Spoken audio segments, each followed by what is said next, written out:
Hello, everyone, and welcome back to the Toffee Blues YouTube channel. My name is Cal, and I'm joined by Paul to discuss today's big news that Rafa Benitez is the new manager of Everton Football Club following Carlo Ancelotti's departure at the start of the month to go to Real Madrid. Now, I think it was football's worst kept secret for a long period of time, wasn't it? I think over the last week, 2 weeks maybe, it started to look very much likely that Rafa was the man amid all the fan protests. Not very many people amongst the Everton camp at the minute. It seemed that maybe they were going to listen to the fans and it was going to be off. It was on.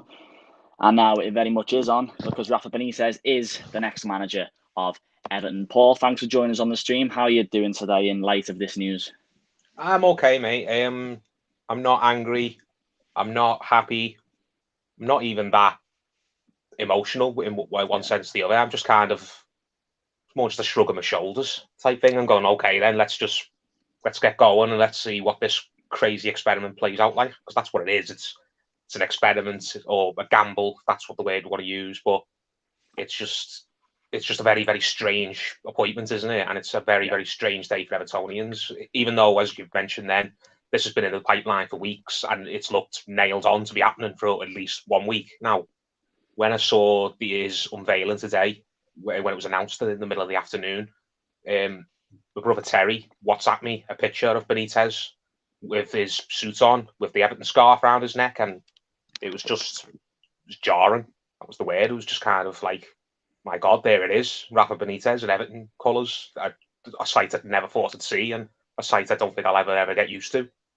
It's just been a very, very bizarre few weeks for a club at Everton, and it just seems like Everton, nothing is ever straightforward. There's always something crazy happening, isn't it?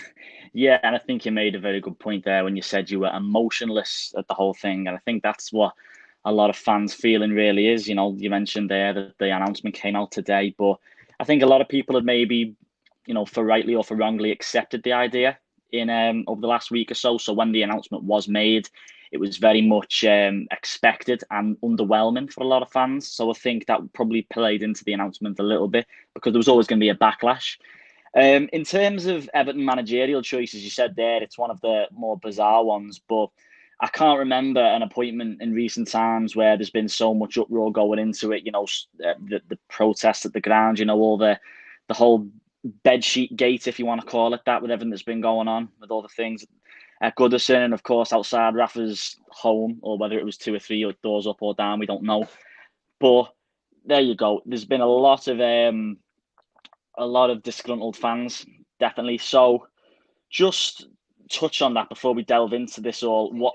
How much of the Liverpool connections does that play a bearing for you, or can you see past it? Because I personally can. I can see past it personally. I think he's not my preferred choice for other reasons, but the Liverpool connection certainly isn't the primary reason for that. I can see past it as well, but I understand why some people can't or are not even willing to try, because football's an emotional game, isn't it? If it didn't stir your emotions, then no one would watch it. It's just the top and bottom of things, isn't it? So he did manage Liverpool. It's been a good period between him and managing Liverpool now. There's a certain section of the fan base who are maybe 21 or younger. Maybe they're in the teens now, or the very early 20s, where they probably won't even remember much of Rafa at Liverpool. I mean, I do. I remember when he was unveiled. I remember when he had the successful years to begin with, and when it kind of they tailed off under him in the final season. But I think the thing that's helping a lot of fans kind of get past the idea of bringing in this Liverpool legend, who most Liverpool fans still really love, is the fact that Liverpool parted ways with him. He didn't choose to leave Liverpool. Liverpool told him to leave. He was sacked, basically, wasn't it? It wasn't announced as a sack at the time, but he was told that he wasn't wanted anymore. And he's never got close to getting the job back again, has he, really? No. Liverpool have had a few managerial changes themselves since he left. And on none of those occasions, he was mentioned, but Benitez was never seriously in the running to go back to Liverpool at any point. So I think a lot of fans realise that and are willing to accept the fact that, yeah, he managed Liverpool, but that was just a job for him type thing. Clearly, he loves Liverpool, the city, the area, because his family have stayed here in all the years that he's been managing around the continent and in China. But at the end of the day, you can't hold something against somebody when you can't hold against somebody the fact that he did a job for a certain company, football club, whatever, a few years ago. I mean, we've all worked in places and then gone to new places. And would you, if you started a new job tomorrow, would you expect it to be held against you where you used to work a few years ago? It's not fair. It's not fair, is it? Do you know what I mean? So, yeah, I think that most fans they're not happy because we were still hurting from losing Carlo Ancelotti, and we had our heart set on other managers, whether it was the French fella Gaultier, or whether it was Conte, or whether it was someone else. But Benitez, there's other appointments who I think fans would be a lot more angry about. I really do. I mean, if Eddie Howe would have got it, then I think the fan base would be really kicking off. I mean, there wouldn't be banners outside Goodison and down the road from the fella's house. That's just idiots who just want to have any excuse to display the fact that they don't like Liverpool. Oh, look at us. We're going to show the world how much we don't like Liverpool by hanging these banners outside the former Liverpool manager's house just to get attention for ourselves. That wouldn't happen. But I think the atmosphere on social media would be a lot worse if it was an Eddie Howe who got the job, or if it was even a Graham Potter, someone like that. So, yeah, I think most supporters, rambling a bit here, most supporters are underwhelmed but kind of begrudgingly accept the fact that Benitez has got the best CV of anyone we could realistically have got. Well, that's it, isn't it? And do you think I think that's the sort of route the club maybe have gone down, if I'm looking for any sort of silver lining in this, is that when we do look at candidates who were available to be the manager, you look at people, obviously, of course, Conte was mentioned, but I personally never thought that he was going to come to the club. I think we made a video a few weeks ago where we discussed about that he wasn't really the man and he'd go, and we'd be faced with another sort of Ancelotti situation. But in terms of like what he's won, I think Rafa, whether we like it or not, he has got, a lot of accolades to his name. He's been successful in England. He's been successful abroad. He's won La Liga, FA Cup, Champions League, Super Cup, Europa League. The list does go on. So I think in terms of him as a manager, a lot of this ex-Liverpool connections, I don't think that is a massive concern for me, because if Brendan Rodgers was linked and it was a realistic target or manager, I don't think there'd be many people complaining with that. Or Jurgen Klopp, I know that had never happened, but I think a lot of the disappointment sort of came from maybe he's been quite quiet in the game recently, and he's not really achieved much. So would you say that's fair to say in the last 10 years or so? Well, yeah, you're only as good as your last job, aren't you? And his last few jobs, there was China, which is not a good sign, is it? Then before that, it was Newcastle, and I don't want to have a pop, but no one cares about Newcastle outside of Newcastle and never have. It's the way it is. Do you know what I mean? And where was he before Newcastle? Real Madrid, where he was bombed out in just a few months. So he's not got into a club at any time in the last 10 years or so, stayed there for a prolonged period and delivered unquestionable success and really built something there. And where he's come away from the job where everyone's thinking, yeah, he's undoubtedly made a massive impact to that club for the positive. Newcastle fans will argue that, but I think opinions are going to be split, aren't you? Newcastle fans seem to love him. I don't get why. I don't think what he did there was all that special from an outsider's perspective, but it is what it is. But the last thing he did of consequence in the Premier League for me was it Chelsea that he went to? He was at Chelsea for 6 months. Won the Europa League with Chelsea. But that squad, I've always maintained that he won the Europa League with, is the strongest squad that has ever won that competition, ever, in its 40, 50-year history. Even when it was the old UEFA Cup, you're talking about a team that had just won the Champions League the year before, and Hazard had been signed in the summer between. They just got off to a poor start in the season, and they quickly got rid of Di Matteo, and a lot of managers would have been absolutely dying for that job at the time, but Benitez luckily talked his way into it in an interim role. So it wasn't like he went into Chelsea and put out loads of fires and rebuilt the club from the ashes. Not at all. He basically went into a club that had a bit of a crappy start and was out of form, and got some world-class players playing to their usual standard again.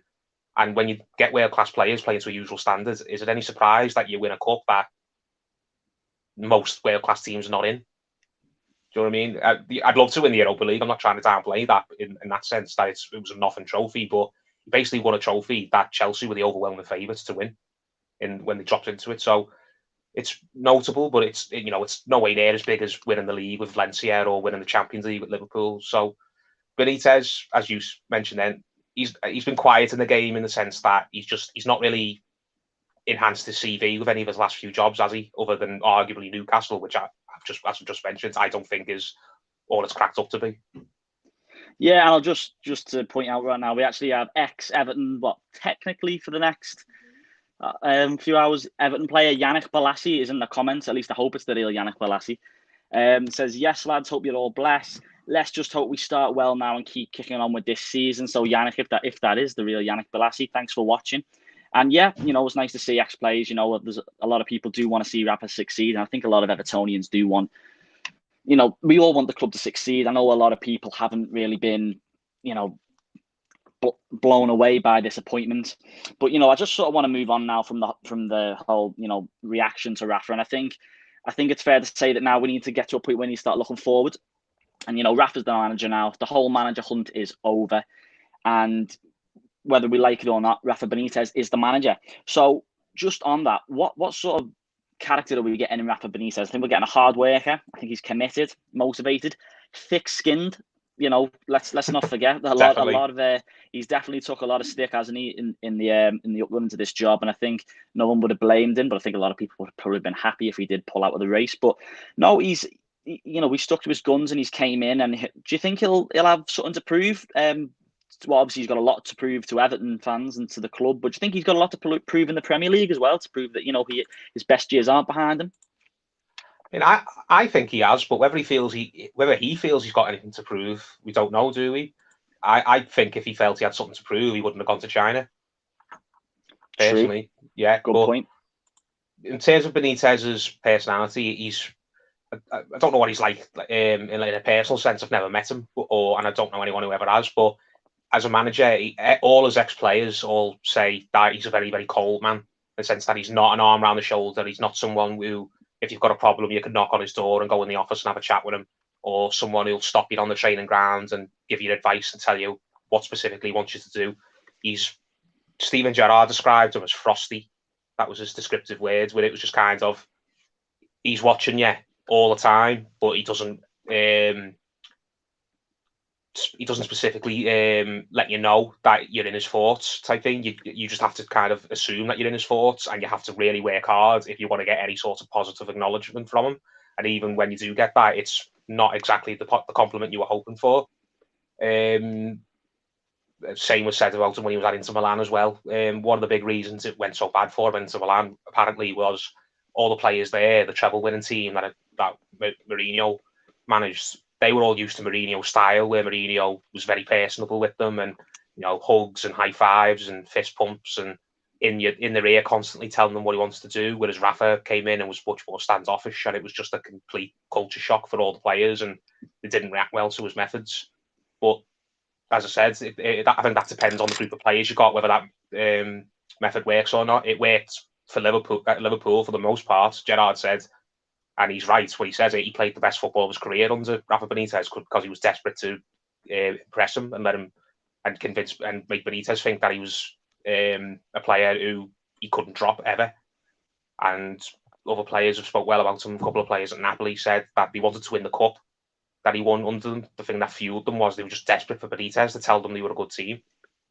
But when you're going to places like Real Madrid and Inter Milan, where there's big characters and big egos, if you're not telling them what they want to hear, then they're not afraid to just down tools on you completely and throw you under the bus. So I don't know about Everton. I think there's certain characters at Everton who I think will benefit from his approach, where they'll really get their head down and work hard. And there's other players who I would describe them as rotten eggs, personally. Not rotten eggs in the sense that they're causing trouble, but rotten eggs in the sense that their attitude is just not there on the pitch. For me, they don't try hard enough, or they've let the club down too many times. And I hope Benitez recognises that very quick and does all in his power to get them out, because I think too many managers who've come and gone over the last few years have given certain players too much rope and too many second, third and fourth chances.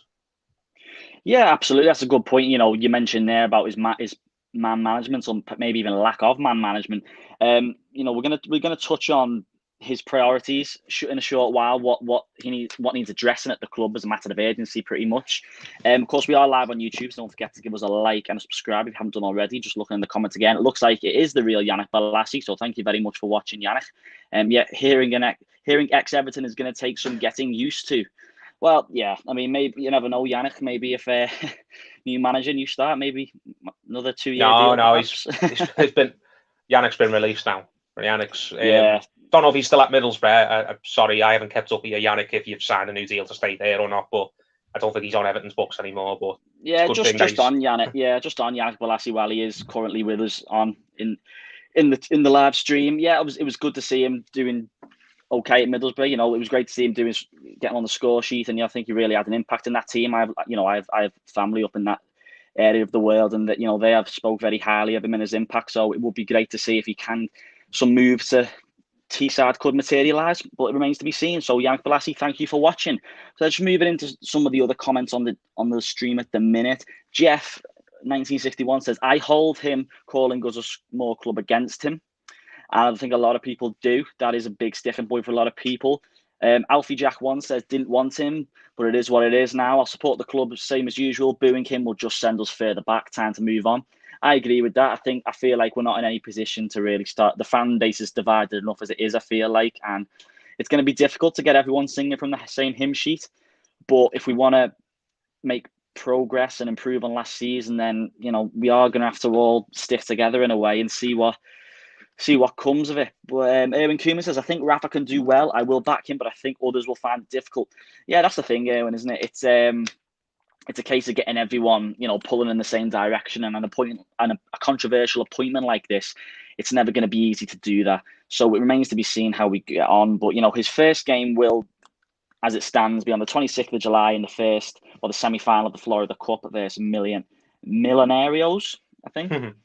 So, yeah, just on the future now, where does the priorities lie for Rafa Benitez? What needs addressing first, in your opinion? Where does he need to really, pull up his sleeves and get to work at the club? He's got a very large in tray, hasn't he?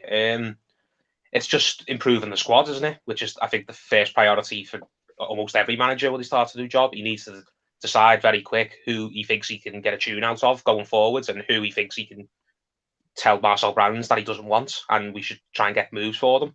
It's just all he's got to do. The players are back on Monday, aren't they, for pre-season? Yeah, he needs to get in on the training ground with them, and he needs to have a good look and try and make his mind up on as many players as he can, as quickly as he can. In terms of kind of off the pitch stuff, he's already started it, hasn't he? When we were on last time, Cal, mate, I think we mentioned that when we said if he gets announced, he's going to have to really lay it on thick with his PR, isn't he? He's going to have to really make an effort to win the fans over. And it seems like he's doing it, in the sense that he's give that interview like we talked about when he was unveiled. He had a big smile on his face, like we said he's going to have to do. And I saw a little bit of his first interview with the club YouTube channel today on the way home from work on the bus, and he did address the small club comment, and he gave I think a sensible explanation. I know it's not going to wash for everybody, but I think for some people it will. It's enough to kind of put it to bed. He said, listen, when I manage a club, I fight for that club and I say everything to make the supporters of that club feel like I'm on their side, to make them happy. And now that I'm Everton manager, I plan on doing the same here. And lots of managers do that. But one thing that is good about Benitez, or undoubtedly good in my opinion, is he does seem to create this sort of us against the world sort of mentality, doesn't he? Which Evertonians have definitely got. I think Evertonians have always had it. But it hasn't always felt like certain managers at club and certain teams, players who've come and gone have had that mentality. I don't think we had it last season under Carlo Ancelotti. I felt we didn't have it under Marco Silva. Yeah. We had it for a good while under David Moyes, but it kind of not so much in the latter few years. And it felt like we had it under Roberto Martinez for the first season, and then again it just tailed off. I think Benitez will bring that in. It's kind of right. It's Benitez is on our side. He's here because he wants to do well with Everton. Let's hope he can do it, and let's roll our sleeves up and go on and take on everybody in front of us, which I think will play into Evertonians. If he was coming in and he was just very passive and talking about, if he tried the approach that certain managers do, try to say, "Oh, I know all about the history of this club. I can't wait to add some more history. I spoke to the ex-legends who told me what a special club is." When they try and go very sugary like that, sometimes it works for managers. Yeah, sometimes it doesn't wash with a lot of people most of the time. For some people, it comes across as a bit fake, and managers trying a bit too hard to endear themselves. Whereas Benitez doesn't really do that, or he doesn't seem to be doing it for Everton. He is just meeting the criticism against them head on and said, "Look," he said in the interview that he did with the club channel, "I know what I said, but I said it because I was the Liverpool manager at the time and I was fighting Liverpool's corner, and I knew it was something Liverpool fans would like to hear." And it's something that Brian Clough did very famously when he went into Leeds during that famous episode when he'd spent years slagging off Leeds, and then Don Revie, the manager, left, and Clough, in like a massive shock, took over Leeds. It was as big a shock as this one is. The absolute antithesis of Leeds and everything they stood for, taking over as manager. And he said to the players on his first day in training, "Look, I just said what I said to upset you because I was managing a rival club, and I will do anything I can to try and unsettle my rivals and get my players at my club to G up themselves and think that they're better than who we're trying to compete against." And that, sadly for him, that didn't wash with the Leeds fans, and he was bombed out, and the Leeds players, and he was bombed out pretty quick. But I do understand managers when they have that mentality, when they say, "Look, I'll say what I need to say at the time if it gets me some credit with my support and gets the fans behind me." And it wouldn't shock me if he comes out in the next few weeks and he says something negative about Liverpool. I don't think for a minute he'll mean it, but it wouldn't shock me if he comes out and says it just because he wants to get Everton fans to believe that he's on their side, that he's genuine. Yeah, that's it, isn't it? I mean, I think for a lot of people, it might surprise them comments, because I'm in a way, I'm sort of glad that he hasn't turned around and he's gone completely retracted the comments and said he hasn't meant it or anything like that, because it does show that he's very much a man who believes in what he says and what he does, and that can only be a good thing. So Rafa coming in, it's gonna, like I said, I go back to the division in the fan base. What does Rafa need to sort of say or do in terms to unite us all? Because this is a point now where you're scrolling through Twitter or whatever it may be, and so many people have so many different opinions. You come across some people who I think people do want to get behind him, but at the same time, there's just a lot of people right now, more than I've ever seen, who feel a real disconnect from the club right now. Do you think, what's it going to take for Rafa? Is it going to take simply wins, results? Is it going to take how he conducts himself, his signings? What's going to sort of have to get the ball rolling for Rafa? Is it purely results-based thing, or is he going to have to really start to connect with some of the fans in other ways? I just think it's purely down to results. I think if he starts winning and he gets off to a good start, then a lot of people who right now on social media or if you speak to them in the pub or whatever, or through WhatsApp, are all who are giving it the big one, saying, "Oh, I'll never support him. He's a fat Spanish waiter. He's a copite. So and so. He called us a small club. I'll never forgive him." 99.9% of those supporters will just drop all of that if he gets off to a good start. They will. Football fans, we're fickle by nature. We are. Yeah. We'll accept anything as long as our team's successful. Do you know what I mean? For Benitez, all he's got to do is win his first few games, and he'll basically save himself any criticism. So let's say he wins his first 3 games, and then he loses the 4th. Then no one will be having a go at him for losing that 4th one, because they know he's got enough credit in the bank. It's that simple. He's just got to win football matches, and it was the same for Sam Allardyce when he was here. I know the reaction when Allardyce was brought in wasn't quite as bad as the one Benitez has been getting, but people were still very negative about Allardyce. And some people were saying, "Okay, let's give him a chance. Hopefully he'll change his ways and he'll prove us wrong." And the first few weeks under Allardyce, fans were getting behind him somewhat and kind of maybe being a bit reining in the criticism that they were throwing at him. I remember when he took us to Anfield. Was it his first game or his second game when we went to Anfield? It was very early on, wasn't it? It was very early. The game where we got absolutely battered and we got a little crappy penalty and Rooney scored it. All the fans were singing. All the fans were singing Allardyce's name. Do you know what I mean? Fans were willing to get behind Allardyce for the first few. He won a few games early on at Goodison and got us back into the top half, and we got that positive result at the time at Anfield, and he really wound up Liverpool and Jurgen Klopp, and everyone was Allardyce was flavour of the month for Evertonians. But it went bad, and fans turned on him when the football went really negative, and we stopped winning games, and we started to drop points. That's when it turned on Allardyce. If Allardyce would have kept up the momentum that he had in the early months of his reign, and he very good chance he'd have been kept on at the end of that season, or if he hadn't been kept on, he would have gone with a lot more well wishers, and he'd be a lot more highly well thought of than he is. So it's the same for Benitez. As long as he does well and he gets results on, as long as he gets results on the pitch, fans will, at the very least, not be calling for his head, and will probably get behind him. I know I certainly will.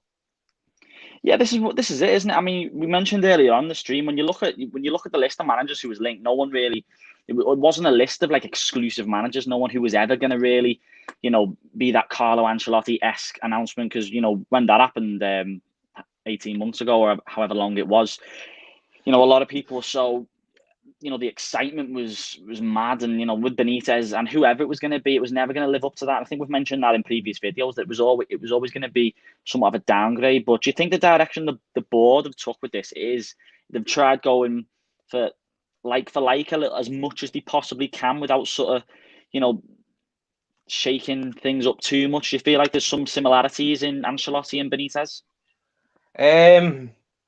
Yeah, somewhat. I know what you're touching on. The board, they'll feel like they've tried absolutely everything since Mashiri's come in. They've tried a manager with a big name who's done well in the Premier League recently with Koeman. He was coming off two really impressive seasons with Southampton, and he was flavour of the month. They've tried that angle. That didn't work. They've tried going with a young manager who hadn't really done much in the game, but was really well thought of and was getting loads of compliments from within the football circles in Marco Silva. Yeah, that didn't work.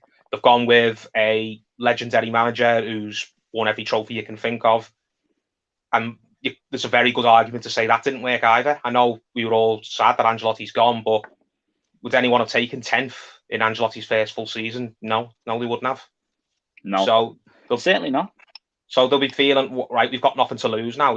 If we're going to carry on looking for another manager, let's just stop making the same mistakes we've been doing and just go for something completely new and out of left field. And that's employing a manager who was really, really good for a direct rival and hoping he can come and make us really, really good as well.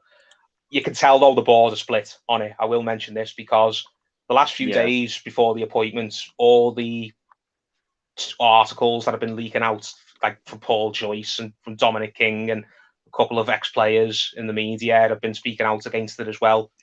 They're all people who have got connections to Bill Kenwright, and it's clear as day Bill Kenwright was not for this appointment, because I don't know if you've seen his statement today.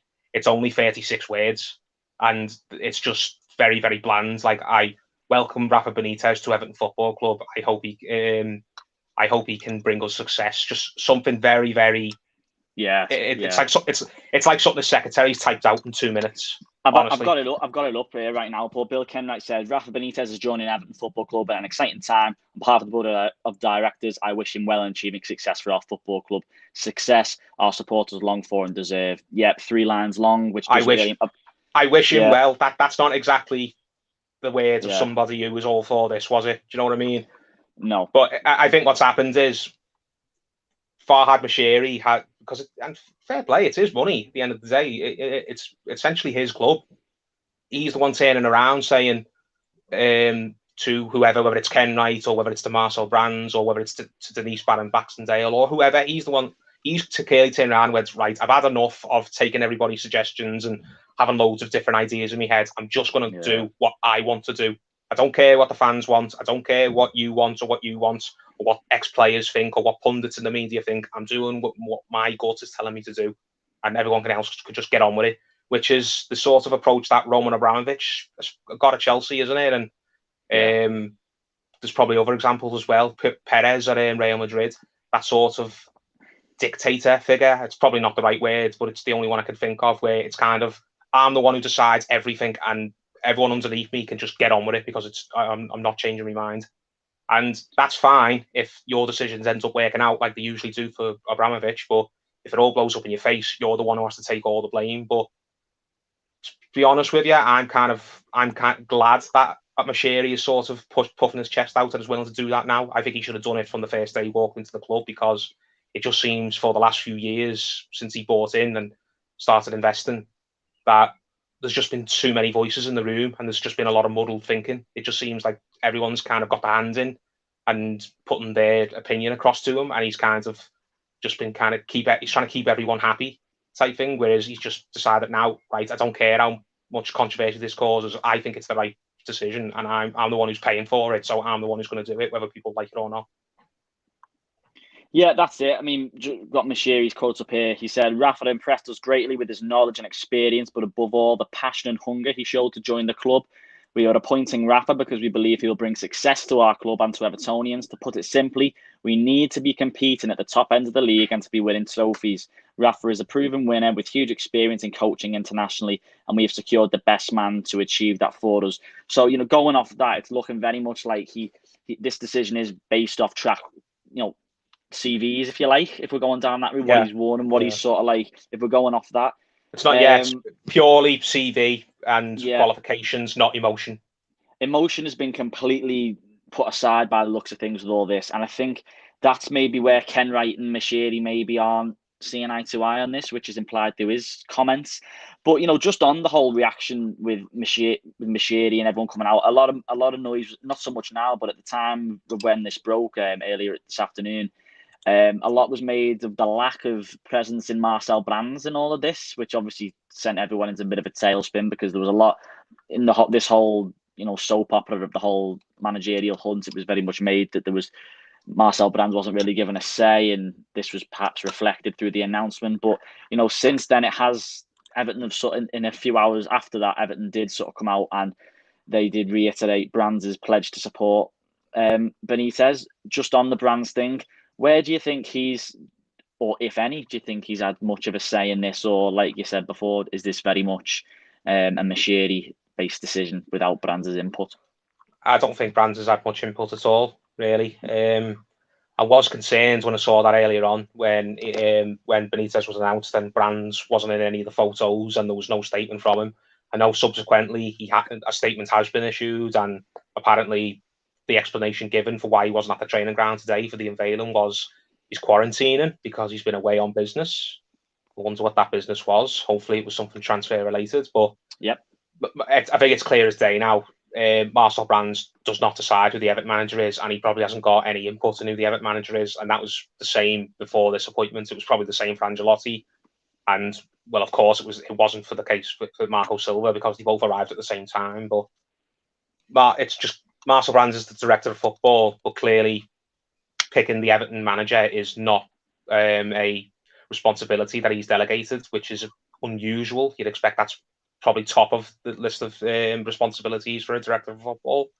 But my opinion is for Marcel Brands, if he's happy to have that be his role in the club, he's just basically a transfer negotiator. He's just there to handle the players who are coming in and out, negotiate the contracts and the transfer fees. If that's what he's happy to do, then I think his worth to the club is no way near what I thought it was, to be honest. I mean, I'm not... And I think he might be happy as well because it's not been so long since he signed a 3-year extension. So you could be right, mate. Yeah. Yeah, he's on the board, so he must do something very important. And it seems like the club are going to be in bed with him for a long time because he's also been appointed positions on like other aspects of the Everton business, hasn't he? Not just the football club.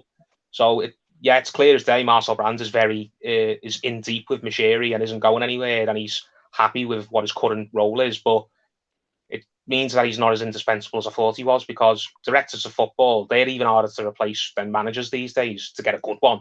Man United have been looking for one for years and haven't got one, and so have numerous other clubs. And I thought if Marcel Brands, for whatever reason, left Everton, then we'd have a heck of a job finding someone to replace him who is just as good, if not better.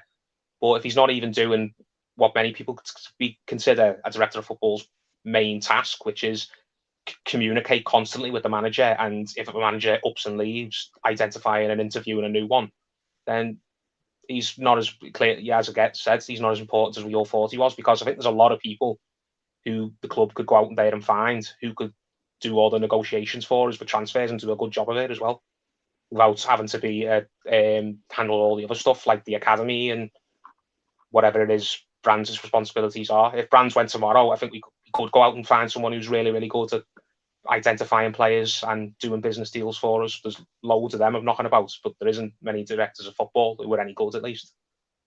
Yeah, well, either way, it looks like Rafa Benitez will be working alongside Marcel Brands. In the statement that Brands released following, a couple of hours later, which is quite strange in itself, but Brands did say, this is just a soundbite, he said, unfortunately, in the 3 years that I've been working for Everton, we have already had 3 different managers. Hopefully now with the new manager, we can create that stability for a longer period. Well, we all hope so, but, God knows. He said, but this is the interesting line. My job is to support and to facilitate the manager, his staff and football department as well as possible. So do you think that is pretty much reinstating that his focus, if you will, is on the playing side of things, whether it be new signings or, philosophies and things like that? Yeah, it without being demeaning, it just sounds like he's a glorified scout, doesn't it? Yeah. It's my job to support the manager and the staff. Basically, it's my job to go out there and find some really good players and then tell the manager about them. Yeah. And basically, and maybe if we sign new players, help them settle in with the off the field stuff. Do you know what I mean? Like, he helped Moise Keane do that, didn't he? Like, he brought his mum over and said we'd take care of your son and stuff like that. Like, wasn't Marco Silva doing any of that, was it? So, Marcel Brands, clearly his role at Everton is not what everyone was assumed it was, and Marcel Brands is happy to stay doing what he's doing, then I don't know. To be honest, I mean, some people are going to say, oh, well, what's the point? You're just happy to take the money. You're a yes man and we don't need any more yes men. I can see that argument. I really can. But there'll be other people who say, well, without him, we wouldn't have identified Digne, we wouldn't have identified Mina, we wouldn't have identified Godfrey. Do you know what I mean? So, well, this is it. I mean, Jeff just put in the comments there, how in the name of God can you say Brand's been good? He's been a total disaster. I don't necessarily agree with that. I don't think he's been a total disaster at all. I feel like he's okay. Some signings have been better than others. Sometimes, we would have wanted more from him, of course, but you can make that case for a lot of people at the club, I think. We like Paul's just mentioned there, you look at signings of Luca Dean, you look at signings like Ben Godfrey, Eddie Mina, a lot of these players who have been quite key to our squad in the last few years. I've been due to Marcel Brands. I'm not saying that he set the world alight, but I think a total disaster is a bit far-fetched. Bob Stevens says Ancelotti's game management was dreadful. The way he left King out and Dean's understudy was just neglect. Oh, no, it was just negligence. At least Rafa has the basics. Defensive or not, who cares if we win games?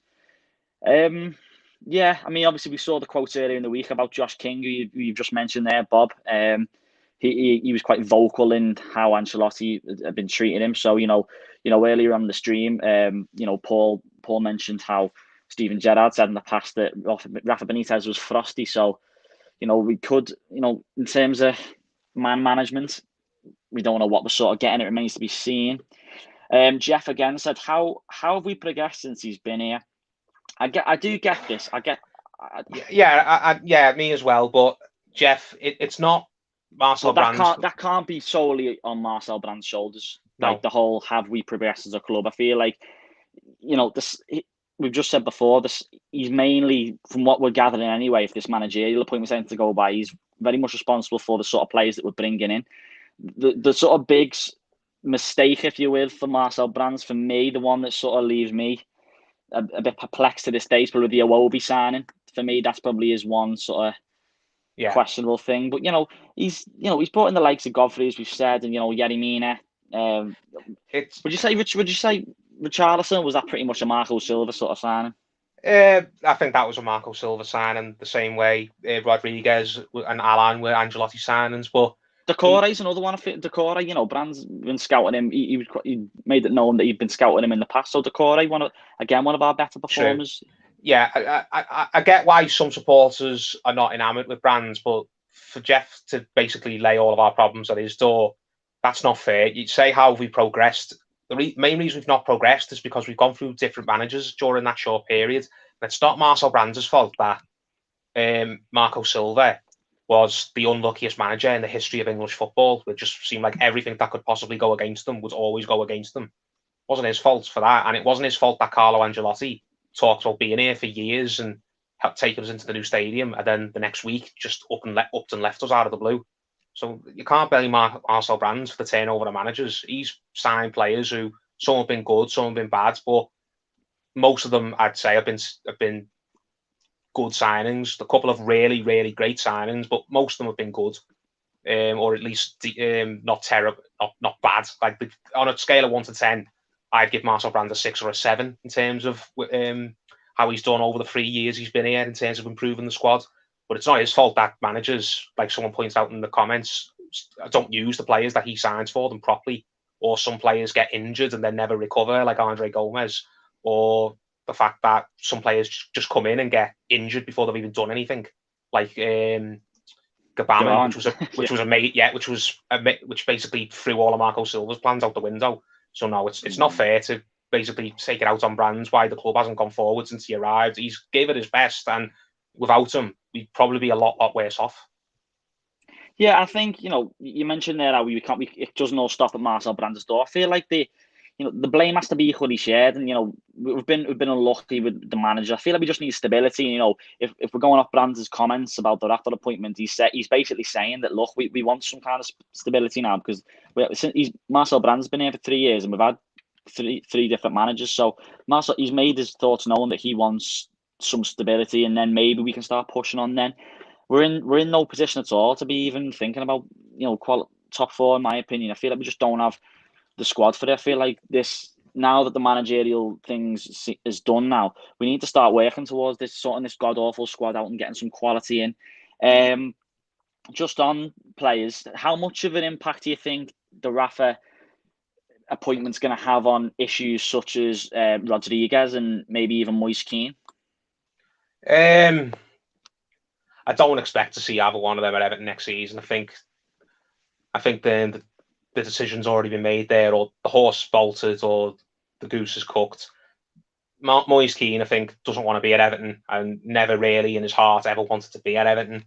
He just came to Everton because he knew he wasn't going to be a starter at Juventus anytime soon, and his agents, Riola and maybe Marcel Brands, convinced him that it would be a good move for him to kind of establish himself in the world game and just be starting every week. And then obviously he wasn't starting every week, and then he had his issue with Ferguson at Old Trafford. I just don't think Moise Kean wants to be here, regardless of who the manager is. If he didn't want to come back and try for Carlo Ancelotti, then he's not going to come back and try hard for Rafa Benitez. With Rodriguez, I mean, he's getting linked with AC Milan and a few other places, isn't he? And it seems like there's legs in those stories. But he did say a few weeks ago in an interview with Colombian TV, which a lot of people seem to have forgotten about, he said, when the news that Ancelotti was going back to Real Madrid broke, and someone said to Rodriguez in Colombia, does that mean you're going to go back to Real Madrid now as well with Carlo? And he basically shut that down straight away. He said, no, my time at Real Madrid's definitely over now. And he also said, I don't know what the future holds, but his specific quote was, if I stay another season at Everton, that's fine. So I think there is a chance Rodriguez will stay at Everton. If I had to bet on it, I'd say no. I think he does probably go, but I don't think he'll be, stamping his feet and demanding a move, or at least I hope not anyway. If that quote, if he's telling the truth, right, to that interview he gave in Colombia, I think he's a professional, Rodriguez, where if he wants to go, he'll make that clear in a very calm and dignified way, sort of thing. Whereas it just seems like Moise Kean, I don't want to make it sound like he's a bad lad, but it just sounds like Moise Kean at this point, his head's completely gone, and he'll do whatever he feels he needs to do to get that move pushed through. Yeah, I think I agree with you, mate.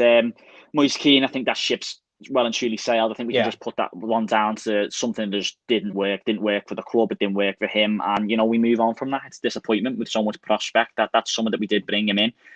But just on Rodriguez, Terry McAllister said in the comments, I can see James Rodriguez being quietly shuffled out of the door like Rooney was when Silva and Brands came in. It was a short-lived romance. We'll always have the memories. I can very much see that happening. I think a lot of people will definitely agree with the only reason James Rodriguez was here was due to Carlo Ancelotti, and now I think James Rodriguez is sort of a bit like, what do I do now? But so it'll be a shame because a lot of us really want to see James play in person at Goodison. He did in flashes. He showed his ability and his technique, and I still am of the opinion that he was our best technically our best player when he was fully fit. The chances which he created last season. So I do. Urban Koeman says, I hope James stays. I hope James stays as well. I like him, but we'll just have to wait and see what happens, because I think Rodriguez did play under Rafa at Real Madrid for a short while during Rafa's time there. So I don't know. Got on. Don't think they got again, on. and that just supports what you said before as well about how he's a bit frosty. So James could be looking at this, and you mentioned AC Milan there, and there was talk in the week, sides like Napoli, Atletico Madrid, maybe, and they're all things that you can see happening. In terms of go on, mate. Go on. I was just going to say, with lockdown lifting as well, it sounds like going to somewhere like the USA or the East is an option as well. Yeah. I mean, he's got the ability to still play in a top league, but just now that the COVID pandemic's coming to an end, it just seems like Rodriguez has got a lot more options than he did last summer when he agreed to come to Everton. Yeah, I think, I've been watching James Rodriguez or quite a few of his Instagram stories recently as well, and he seems to be gallivanting around the world at the minute. He's it seems that Everton are very far removed from his thought process at the minute, and I think that's probably going to materialise into a move in the summer. Whether that's somewhere in Europe, America, South America remains to be seen, but it'd be very surprising if James is an Everton player come the start of the season. Pterodactyl spontaneous, I think. It was said that James' enthusiasm would wane and he would miss games, and that happened. It was well known it was going to happen. Yeah, absolutely. I think a lot of people maybe probably were disappointed that we didn't maybe get the full package with James Rodriguez, but I don't think anyone will lose any sleep if we see him go. I've seen a few comments about his Newcastle connections. Who cares? Is there anyone who you'd maybe want from Newcastle? I can't really think of any, to be honest. I mean, the one that I can maybe make an argument for is Saint Maximin, but a bit of pace. But if we're going down, I think someone said Andy Carroll earlier on, and I was like, good God, no chance. What do you think? Andy Carroll. Not Andy Carroll. No, I'm not asking like, would you have Andy Carroll at Everton? I was like, there's been a few talking about ex-players he's worked with. Anyone who sort of stands out to you who could maybe? Who did he sign at Newcastle? Who is above Newcastle's level? Do you know what I mean?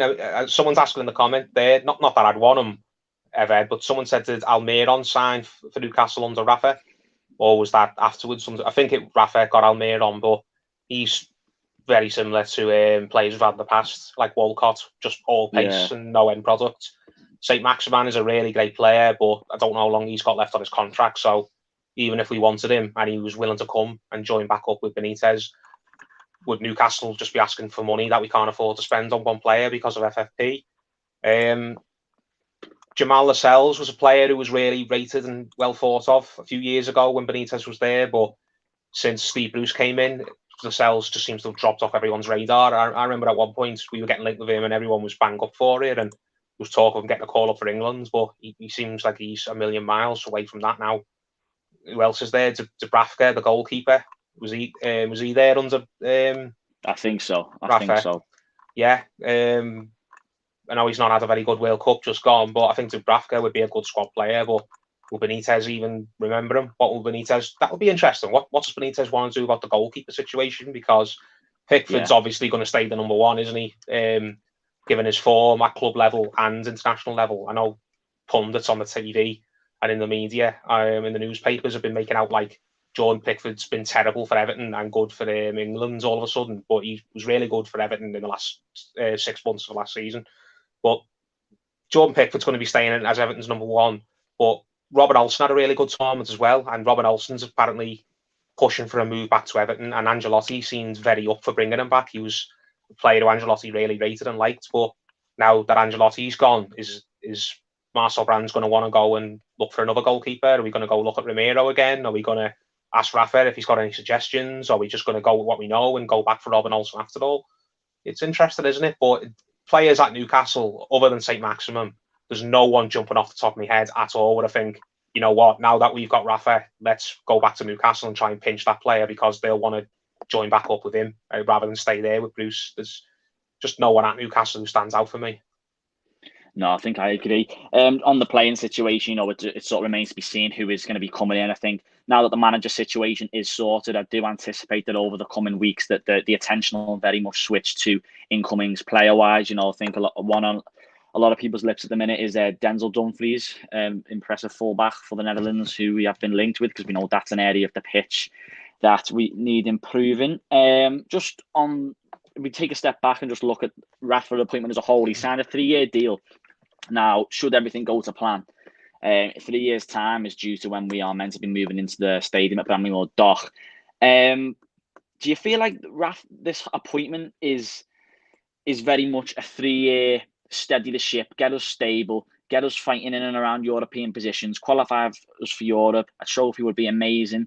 And then at the end of that 3 years, look at the next thing along to take us into the stadium? Or do you think that people have got an eye on at the club, Rafa being the man beyond that maybe? Or is this very much, let's get our heads down now? Because, even Marcel Brands, we mentioned earlier in the stream, in his comments, he very much said that, we need stability now. This manager situation has got something a bit of a joke now with the revolving door at Goodison Park, what it seems. So do you think this 3 years now, the aim will unless something drastically wrong happens, which a lot of people think it might, they'll want to stick with Rafa till we get the move and just get a bit of stability at the club and establish ourselves as a team who are fighting in and around them European places, and then think about movings to another direction to make the next step come Bramley-Moore?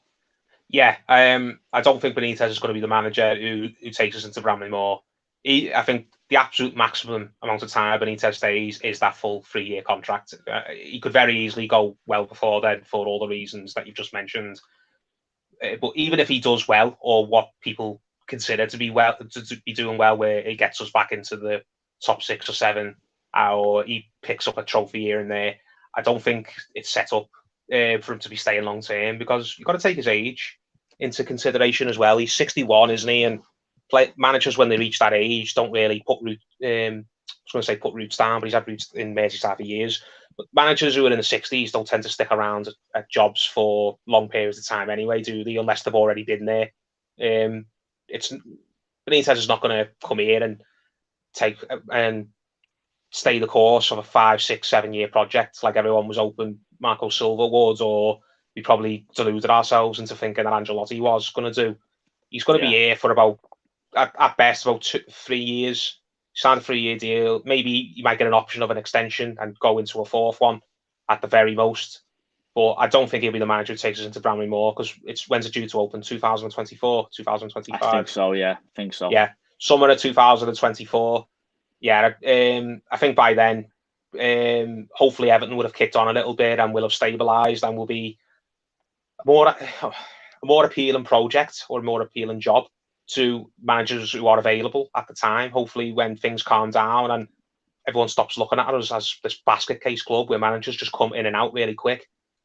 Other world-class managers who are operating at the time, whether it's an Antonio Conte or whether it's someone else who is coming off a massive success like Chris Gaultier is at Lille, just whoever is the kind of the in vogue manager at the time, the in-demand one, will look at it and go, you know what, that Everton project sounds really appealing. They're just going into a brand new stadium.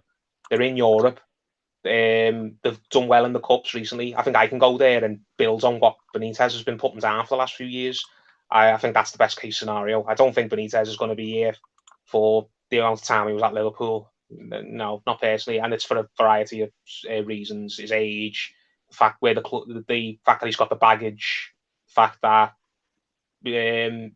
Machiri seems like he wants a Hollywood manager. I know some would say Benitez falls into that, but Machiri just seems like the type of fella where if he sees something shiny and new, it will appeal to him. And I think in a few years, when Benitez is a bit greyer and maybe a bit fatter, he'll get bored of Benitez and shake his hand and say, thank you very much for doing the job you did when you came in, but I think I'm ready to go and get someone younger and sexier now who the fans are going to get behind to lead us into the stadium. Yeah, just coming into the end of the stream a little bit now, I'm going to put a question to you. Obviously, Rafa's come in, signed a 3-year deal.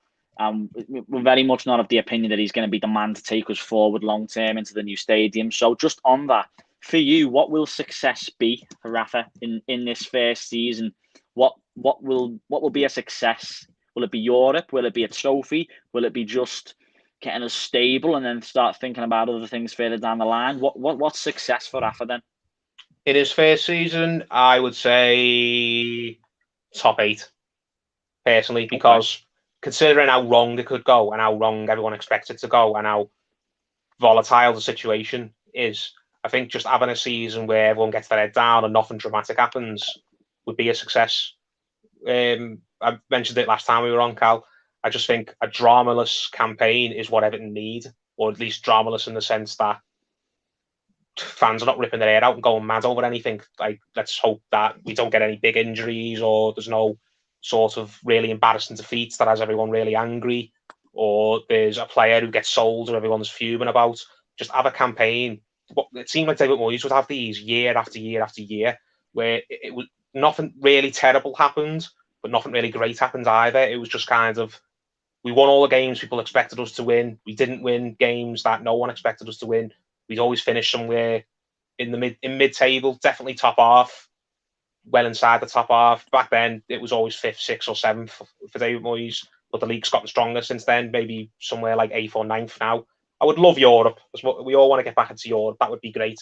But if you'd offered me 8th place now with no major injuries, no players getting sold, no volatile episodes where fans are going mad at the manager in the stadium because things are not going the way we want them to, I think I'd just take that now. Just have a season where everyone get their head down and find nothing to get in a hoo-ha about.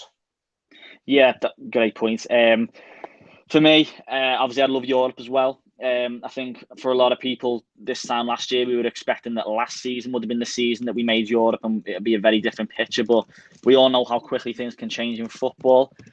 Yeah, just on Rafa. Obviously, I feel like he needs to. I feel like this would be a job for anyone, no matter who came in. The home form just needs to improve drastically. Because I very much doubt this might sound pessimistic, but I doubt we're going to have something of an away record like we had last season. I can't see that happening again, to be honest, with fans coming back into the ground. So I think it's imperative that Rafa gets this home form sorted, and I'm sure it will. Fans back in the ground, everyone. But that just comes back around to people need to get behind him. I tell you one thing that will go a long way to getting people behind him if he wins a derby, because that will be really interesting. Massive. If he wins a derby and he looks like he's happy to have won a derby rather than just done it through gritted teeth like many are expecting, Agent Rafa and all those things. If he wins a derby, I think that will go a long way to putting all the naysayers.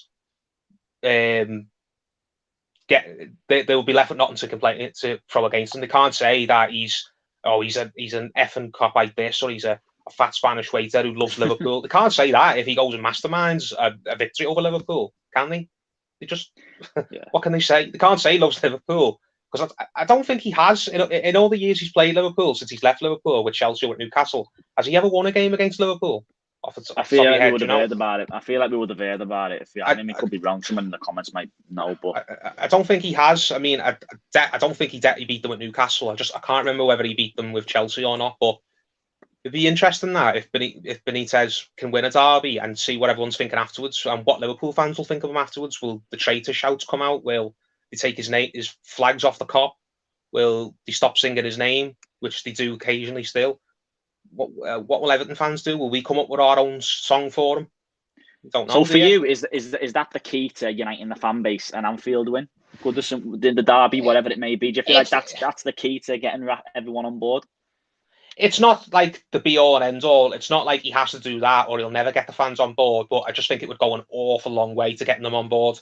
Do you know what I mean? Even if if we were in a really indifferent run of form, let's say in the 7 or 8 games leading up to a derby, we'd won 2, drawn 2, lost 3 or 4, and fans are, it's not relegation form, but fans are they're just not believing in the project at all. They're all thinking, where's this going? Why have we appointed this fella? The football's crap. We're not getting anywhere in the league. If we then won a derby, it would feel like it would be massive, wouldn't it? It would get everyone thinking, oh my God, he really is in it for the long haul. Maybe this is a manager we should get behind, because he's proven he can win a big game now.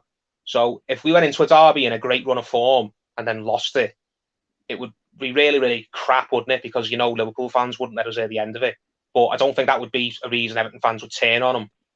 But if we were in a really bad run of form and then won a derby, I think that would be a reason to get fans who were against them to turn around on him. Do you know what I mean? Yeah, like I said, he's got a massive job on his hands, and not just on the pitch, but off the pitch as well. Since I've been supporting the club, I don't think I've ever known the fan base to be so split, so divided, and that's going to be half the problem. But I feel like this is just as much the job that Rafa has on his hands. And, you know, like I say, the players are back for pre-season on Monday, albeit a few have been involved with the Euros. So, yeah, now it's over. The managerial hunt is over. Just before we finish, I will mention, I think it's a very good thing that we're going abroad for a pre-season in America, because fans have wanted one of them for ages.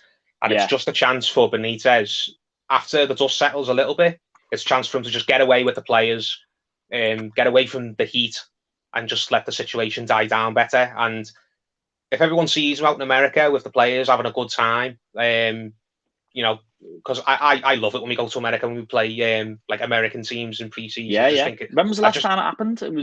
Was it the Champions Cup in 2013? Martinez's first season. Yeah. It's been too long. It's been about 5-6 years yet. But I love those when we go to these countries miles and miles away and we have to get up in the middle of the night to watch the games, and the players all seem to be like in a bubble, don't they? And then they're doing like club chats, and days out and stuff like that. Days out that gets uploaded to the YouTube channel, and then web chats in the evening where fans ask them like quirky questions, like "What have you been doing over in America?" And someone says, "Oh, we went out to a shopping mall today." Blah blah blah. Do you know what I mean? It creates a sort of bit of an upbeat atmosphere around the club going into the new season, which I think is really helpful. So I think it's a good thing that we're going abroad, because if we were just staying in the Northwest and we're having a typical pre-season where we play Tranmere and then we play Barnsley and then we play Preston before we start. Preston.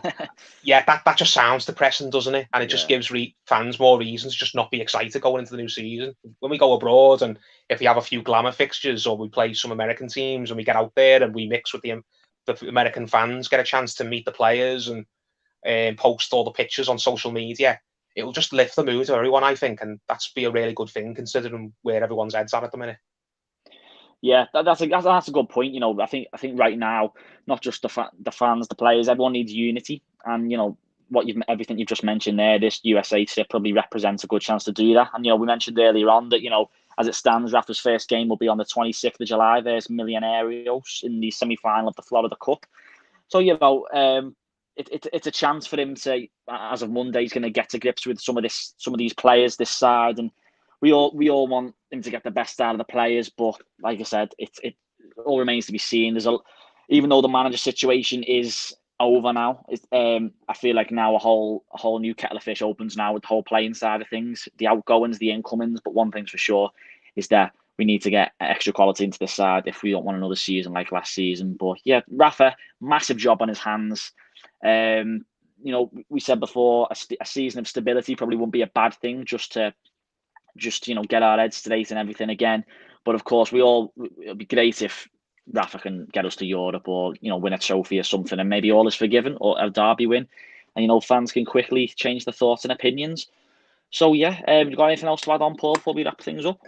It's just let's get on with it now. Let's just have the mentality forget all the whinging and the moaning and he said this about us once, or the Liverpool fans are laughing. Let's just get to work now. It seems like the man himself wants to get to work, and everyone at the club wants to roll the sleeves up and get on with it. Let's just get on with it. Let's get the signings. Let's get over to America for the pre-season. Let's have a good time over there. Let's come back in August, ready to go, and hopefully that first day of the season, the atmosphere is a good one. It's not awkward. It's not negative. It's not nervous. Let's just have a focus on making the summer, what's left of it, a really good summer now, because the manager search is over. The worst part of the season is done with. This uncertainty. We know where we're at now, and what we hope and what the plan is, sort of. Let's just crack on with it now and get it done. That's it. He wasn't everyone's first choice. He certainly wasn't my first choice, but it's done now. It's over. We can't change it. Rafa Benitez is the manager, and we're just going to have to live with that. And, I get why a lot of people aren't on board with it. A lot of people, that's tipped them over the edge, really. And that's fine. Everyone's entitled to their own opinions on it and everything. But for me personally, and I'm sure Paul will agree as well, now we just want to get behind the team now. We just want to kick on the best season we can. So come that first game on the 14th of August against Southampton at Goodison, we can kick on for a successful season, and we'll see what happens. Yeah. So definitely. yeah, absolutely. So thanks for tuning in, everyone. If you haven't already, be sure to subscribe and drop us a like. Thanks for tuning in and watching and getting all your comments in. Thanks to Yannick Balassi as well, which was a surprise. I didn't expect that. But yeah, there you go. Thanks for tuning in, and here's to the next few weeks. So we get some signings in, and yeah, Rafa Benitez is the man. So yeah, just Jim Jams there has put a great point to finish on. Actions will speak louder than words. Yeah, great point. Also, something to remember is the last time a manager, someone crossed the bar who'd done really well for Liverpool, came to Everton. It was Gary Ablett. Gary Ablett won trophies for Liverpool. He came to Everton. No one wanted him here. Cop like this, cop like that. Was part of the last trophy winning Everton team. Let's hope history repeats. Let's hope history repeats indeed and get that success we are starved of. Right, okay, everyone. Thanks for tuning in, and we'll see you next time on the Toffee Blues when hopefully we will have some more news on what is happening at Everton. All the best. Speak to you later, everyone. Ta-da. Up the Toffees. Up the Toffees.